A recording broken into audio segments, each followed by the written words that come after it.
النهارده بقى نعمل مع بعض خلطة محشي بس بجد جبارة تحفة. يعني كل اللي هياكل هيسألك ايه انتي عاملة الخلطة دي ازاي؟ بجد خلطة تحفة ومفلفل. وبصوا مش قادرة احكيلكم. تعالوا بينا اوريكم انا عملته ازاي. انا هنا بحب احط زبدة كده في خلطة المحشي، زيت بقى، زبدة، سمنة، المادة الدهنية اللي تعجبك. خلاص انا هنا هعمل 3 كيلو من البتنجان.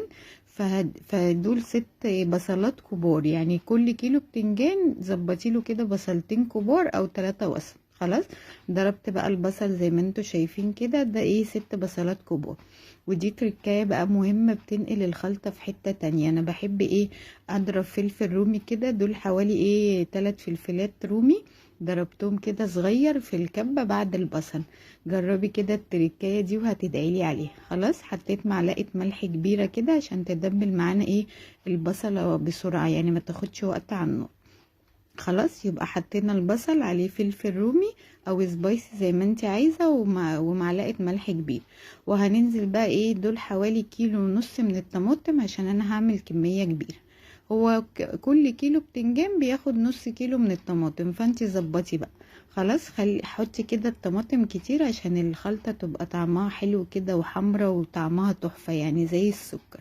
جربوا كده الطريقة دي هتعجبكم جدا. خلاص حطيت بقى كل كمية الطماطم اللي انا عايزاها، 1.5 كيلو. هنحط بقى معلقتين صغيرين من البهارات المحشي، معلقة كمون، كله بقى معلقة صغيرة ما عدا خلطة المحشي. كمون، كزبرة، فلفل اسود، شطة صغيرة، دي بابريكا معلقة كده صغيرة، ومكعب من المرق. وخدي بقى احلى خلطة محشي. يبقى نعيد مع بعض البهارات تاني. بهارات المحشي: ملح، حطينا الملح في الاول، فلفل اسود، كمون، كزبرة، بابريكا، وربع معلقة من الشطة كده، مش عايزة استغني عنها بس هو ما بيبقى مشطشط كده بيبقى طعمه جميل قوي. هنقلب بقى كل البهارات دي مع الخلطة، ونسيبها على نار هادية لغاية اما تتسبك وتبقى بالمنظر اللي انتوا شايفين ده. انتوا بقى عندكم كزبره وشبت وبقدونس حطوها، طبعا انا شلت من على النار. انا بقى طلعته، يعني انا كنت مفرزه خضره. بصي طلعتها حالا، يعني مش وانا مثلا ببدأ في الخلطه طلعتها من الفريزر، لا، اول ما شلت الحله من على النار طلعت الخضره من الفريزر وحطيتها كده، هتفك على السخونيه مش هتاخد وقت.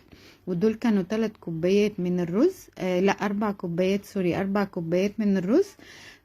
حطيت عليهم الخلطة كده. بصوا بقى انا عايزة اوريكم الخضرة فريش، يعني اكنها لسه متقطعة حالا، ولا مجمدة، ولا لونها غير، ولا اي حاجة. بسبب ان احنا نحطها مجمدة كده في ساعتها في الخلطة. خلاص خدوا بالكم من التركاية دي. طبعا جبنا بقى بتنجان، عايزة فلفل، كوسة، براحتك بقى، شوفي المناسب ليكي واعمليه. هنحشي بقى كده. بصوا في الحشوة بقى، عايزة يعني لازم تدخلي كده بصبوعك تتأكدي ان الرز نزل لتحت، وتسيبي اول ربع كده من البتنجانة فاضي عشان اما يستوي الرز ما يخرجش بره ويبقى مليان في الحل.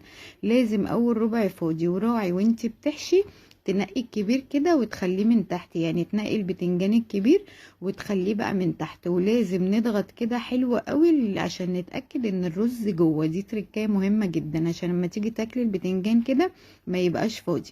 بصوا بقى دي كانت واحدة رفيعة، فانا يعني بنتي بتحشي معايا قالت مش بعرف احشيها، فقلت اما اوريكم بتتحشي ازاي، عشان ما بحبش كلمة معرفش دي.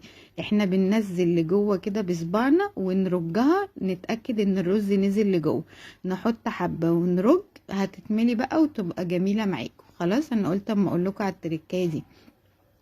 هنجيب بقى اي نوع شوربة عندك، مش عندك اعملي ماجي. دول كانوا 3 كوبايات من الشوربة لكل كيلو بتنجان، كوباية شوربة. واسمعوا كلامي هتاخدوا احلى محشي مفلفل. حطيت عليها بقى معلقتين من الصلصة كده عشان يبقى لونها حلو. خلاص هي الشوربة كانت ملحها مظبوط، ظبطي كده الشوربة واديها معلقتين من الصلصة، هتاخدي احلى شوربة محشي. بصوا اهي 3 كوبايات، يعني مش واصلة حتى الربع الحلة، بس هيستوي وهيبقى مفلفل وهتشوفوا. يعني محدش يستقل الشوربة، يعني مش لازم نغطيها عشان يطلع معانا مفلفل.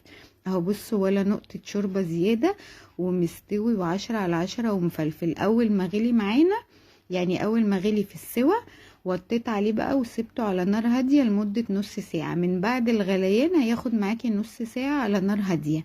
هيطلع بقى معاكي تحفة ومفلفل كده، وبجد 10/10. جربوا الطريقة دي هتعجبكم جدا، وبألف هنا وشفا عليكم يا رب.